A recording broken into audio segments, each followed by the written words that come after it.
So, hi guys, share naman namin sa inyo ito yung experience namin dito sa Shilin. Isa siyang authentic Taiwanese restaurant. So, ito yung pinaka-favorite na restaurant ko talaga guys. At saka, ang maganda dito, meron siyang 50% off pagka ginamit mo yung Eatigo na app. So, ito yung lahat na nakikita nyo guys, walang tapon dyan, masarap yan lahat. At saka naka 50% off yan. Basta gamitin mo lang ulit yung Eatigo app, okay? So, ayan, naka round 1, round 2, naka ilang beses na kami pabalik-balik dito. Tapos, super sulit talaga siya guys, as in masarap talaga. Mas masarap pa sa Ding Tai Fung yung nila, yung shalong bao nila. Super sarap talaga. Mas masarap pa talaga sa Ding Tai Fung at saka meron din silang yung with peanut sauce na noodles. Sobrang sarap din nun. As in, sulit, super sulit dito. Hindi nga, medyo hindi to ganun kasikat kumpara sa kanila Ding Tai Fung. Pero ito guys, try nyo to. Lalo na yung shalong bao nila. Must try talaga. Super sulit, super sarap talaga. At saka huwag nyo kalimutan na i-download yung app na Eatigo kasi nga doon makaka-avail kayo ng mga discounts. Meron silang 20%. Panalo yung may 50%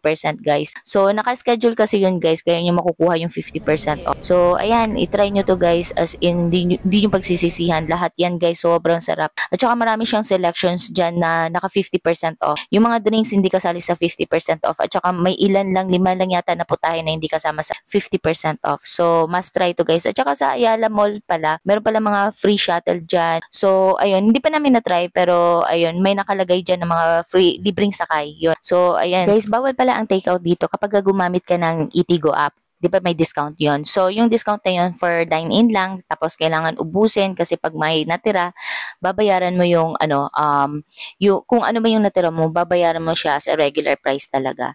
So, yun, bawal yun.